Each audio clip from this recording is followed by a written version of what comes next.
24 ঘন্টা train delay, তাও একটা অসম্ভব জার্নিকে কী করে সম্ভব করলাম মনের জোরে। আর রাতের অন্ধকারে চিতাবাঘের পাশ কাটিয়ে কিভাবে দার্জিলিং পৌঁছলাম, তাই নিয়েই আজকের এপিসোড। প্লিজ শেষ পর্যন্ত দেখার অনুরোধ রইল। When all said and we are about to leave our home, সেই সময় মেসেজ আপডেট হলো যে ট্রেন ডিলেড ফর 12 hours। আমরা তখন নাইট সার্ভিস বাসের জন্য ট্রাই করলাম, টিকিট অ্যাভেলেবেল নেই। আমরা ডিসাইড করলাম পরের দিনই আমরা যাব। সেই মতন সকালে উঠে প্রিপারেশন নিচ্ছি, অনাদার একটা মেসেজ আপডেট এলো, অনাদার 12 hour delayed. So total 24 hour delayed. আমরা কী করব, খুব আপসেট। এই সময় মনোজিৎ চট করে একটা নন এসি ইন্টারসিটিতে টিকিট কাটলো কলকাতা স্টেশন থেকে। আমরা ট্রেনে উঠে পড়লাম। আমার মেয়ের একটু অসুবিধে হচ্ছিল, ফার্স্ট টাইমও নন এসিতে যাচ্ছে, কিন্তু ধীরে ধীরে অ্যাকাস্টাম হয়ে গেল। আমার তো ভালোই লাগে মাঠঘাট হাওয়া খেতে খেতে যেতে, আর স্পেশালি নর্থ বেঙ্গলের গাড়িতে যাওয়ার সময় তো এরকম ফারাক্কা দেখা যায়। সো ফারাক্কা ব্যারেজ এনজয় করতে করতে আমরা চললাম। এখানে তো তোমাদের বলাই হয়নি, টিকিট আছে আমাদের মালদা অবধি কনফার্ম। সো একটা টেনশন তো কাজ করছে। তা মনোজিৎ কী করেছে, রানিং টিকিট আর একটা কেটেছে মালদা থেকে শিলিগুড়ি পর্যন্ত, 3টে কোচ পরে সেম গাড়ি। সো আপ টু শিলিগুড়ি অবধি is all set. Hi, hello. একটা করে সিগন্যালে গাড়ি দাঁড়াচ্ছে, বাবা আর মেয়ে নেমে পড়ছে স্টেশনে। এইসবই হুল্লোড় করতে করতে আমরা যাচ্ছি। মালদায় যখন ট্রেন থামলো তখন বেশ জোরে বৃষ্টি পড়ছে। মনোজিৎ মেয়েকে নিয়েছে, আমি লাগেজ নিয়েছি, দুজনে মিলে ছুটে ছুটে 3টে কোচ পরে গিয়ে উঠলাম। উফ, রিল্যাক্স। এখন আমরা ঠিকঠাক বসে গেছি, বারসুই জাংশন ক্রস করছি। বলো তো কার সাথে দেখা হবে এখন? একদম ঠিক, বন্দে ভারতের সাথে দেখা। হাই, ফিরবো তোমার সাথে, টিকিট কাটা আছে। এইসব করতে করতেই পৌঁছে গেলাম আলুয়াবাড়ি স্টেশন। আর আলুয়াবাড়ির পর থেকে সিনিটা কীরম বদলে যায় না, চারপাশে চা গাছ। এই পড়ন্ত বেলায় চা গাছের মধ্যে দিয়ে মেঘাচ্ছন্ন প্রকৃতিতে ছুটে চলেছে আমাদের ট্রেন। কী মায়াবী পরিবেশ। আর কিছুক্ষণ, 6:30 অ্যারাউন্ড এরম সময় আমরা পৌঁছে যাব শিলিগুড়িতে। আমাদের গাড়ি বলা আছে, ড্রাইভার বলেছেন উনি একদম রাত্রি পৌঁছে দেবেন আমাদের দার্জিলিংয়ে। এবার দার্জিলিং যাওয়ার পথে কি হলো জাস্ট দেখো আমাদের সাথে। অ্যারাউন্ড 6:30 কি 6:45 নাগাদ আমরা গাড়িতে উঠলাম। গাড়ি আমাদের আগে থেকেই বুক করা ছিল বলেছি, আর হোটেলও আমাদের বুক করা আছে। সো আমরা যেতে যেতেই আর কি হোটেলে ফোন করে আমাদের ডিনারটা বলে দিলাম। এক্সপেক্ট করছি আমরা 10:30 নাগাদ পৌঁছবো, যাতে ওখানে গিয়ে একদম ফ্রেশ হয়ে ডিনার করে আমরা শুয়ে পড়তে পারি। প্রচণ্ড এক্সস্ট, সারা দিনের পরিশ্রম, টেনশন গেছে। আর এরকম সুন্দর আলো ঝিকমিকে শিলিগুড়ির পথ দিয়ে পাহাড়ে রাত্রিবেলা ওঠার, এটা আমাদের ফার্স্ট টাইম এক্সপিরিয়েন্স। তোমরা আগে এক্সপিরিয়েন্স করেছো কিনা জানি না, যদি না করে থাকো প্লিজ দেখো এপিসোডটা, ভালো লাগবে।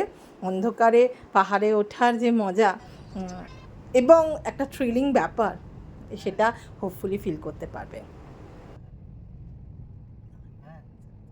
আজকে আমাদের যিনি ড্রাইভার, একটা ছোট্ট ছেলে, বাচ্চা ছেলে, কম বয়সী। সো উত্তেজনা তার বেশি, কিন্তু ওর দার্জিলিংয়ের রাস্তার এক্সপিরিয়েন্স খুব হাই। ও মাঝরাত্রে অনেকবারই আপ ডাউন করেছে, এটাও বলছিল। আর ওর হাতের কন্ট্রোল, মানে গাড়ির স্টিয়ারিংয়ের ওপর ওর কন্ট্রোলটাও বুঝতে পারলাম, এবং সেটা আমাদের কাছে একটু বেশি ভয়ের কারণ হয়ে যাচ্ছিলো, কারণ থেকে থেকেই এরকমভাবে ও ওভারটেক করছে অপোজিট থেকে আসা গাড়িগুলোকে, যেরকম শার্প বেন্ডে আর কি ক্রস করছে। বেশ ভয় লাগছিল আমাদের। যাই হোক, অন্ধকারে যেতে যেতে উল্টো দিকের পাহাড়ে যে ছোটো ছোটো আলোর বিন্দুগুলো দেখে মনে হচ্ছে যেন তারাগুলো নেমে এসছে, আর তারার রাজ্যের মধ্যে দিয়ে আমরা যাচ্ছি। ভীষণ সুন্দর লাগছে।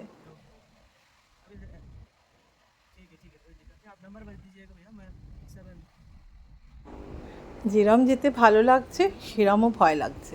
আর আমার মেয়ের শরীরটাও একটু খারাপ হয়ে গেছে, একদম ননস্টপ যাচ্ছি আমরা কন্টিনিউয়াস। এরম যেতে যেতে হঠাৎ উল্টো দিকের পাহাড়ে কার্শিয়াং যখন ঢুকছি, এরকম জাস্ট মানে গ্যালাক্সি বলবো, একদম হিরের নেকলেসের মতন কার্শিয়াংকে সুন্দর লাগছে। দিনের বেলা একরকম বিউটি, আর রাত্রিবেলা সৌন্দর্য আবার অন্য রকম। ভীষণ ভীষণ ভালো লাগছিল।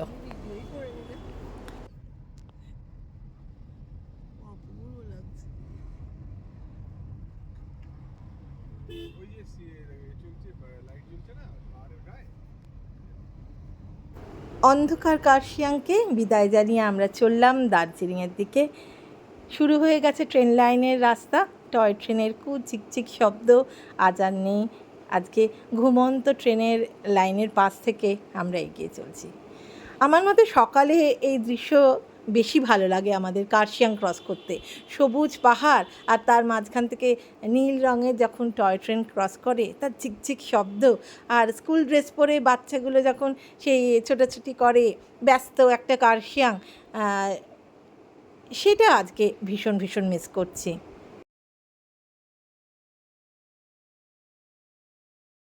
আমরা ননস্টপ চলেছি।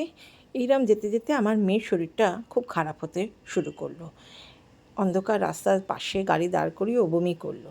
তো আমরা একটুখানি হাঁটাচলা করছিলাম যাতে একটু ফ্রেশ এয়ারে ওর শরীরটা ঠিক হয়ে যায়। হঠাৎ আমাদের ড্রাইভার গাড়ির হেডলাইট জ্বালিয়ে জোরে জোরে হর্ন দিচ্ছে আর আমাদের খুব তাড়াতাড়ি ডাকছে, খুব জোরে জোরে, আপনারা চলে আসুন। আমরা গাড়িতে উঠে তাড়াতাড়ি বসেছি।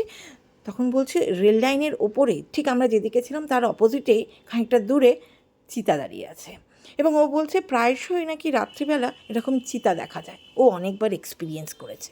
এই শুনে আমাদের কি প্যালপিটেশন কি বলবো। এরম একটা ভয়ার্থ অন্ধকারের শেষে আমরা আলো ঝলমলে দার্জিলিং শহরে পৌঁছলাম। ডান দিকে টয় ট্রেনের ইঞ্জিনগুলো বিশ্রাম নিচ্ছে, বাঁ দিকেই রয়েছে দার্জিলিং স্টেশন। এখন অ্যারাউন্ড রাত 10টা হবে। এই যে এক্সপিরিয়েন্সটা আজকে পেলাম, এটা বোধহয় শেয়ার করা যায় না, উপলব্ধি করা যায়। তবু বলে রাখলাম এই ভিডিওতে। দার্জিলিংয়ে এসে একটু শান্তি লাগছে, সেফলি পৌঁছে গেলাম আমরা। এখনও দোকানপাট খোলা আছে, ট্যুরিস্টের ভালো রাশ। অ্যারাউন্ড 10টা বাজে এখন। আমরা প্রচণ্ড টায়ার্ড, মেন্টালি ফিজিক্যালি। সোজা হোটেলে গিয়ে শুয়ে পড়ব। আজকে এখানেই এপিসোডটা শেষ করছি। আমাদের হোটেলটা রয়েছে ম্যাল রোডে, জাস্ট গ্লিনারিজের উল্টো দিকে। হোটেলের রিভিউটা আমরা নেক্সট দিন দেবো তোমাদেরকে। ট্যাক্সি স্ট্যান্ডের কাছে গাড়ি ছেড়ে আমরা লাগেজ নিয়ে হেঁটেই চলে যাব। লাগেজও আমাদের ছোট আছে। আজকে এখানেই শেষ করছি। Please subscribe our channel and stay tune with us.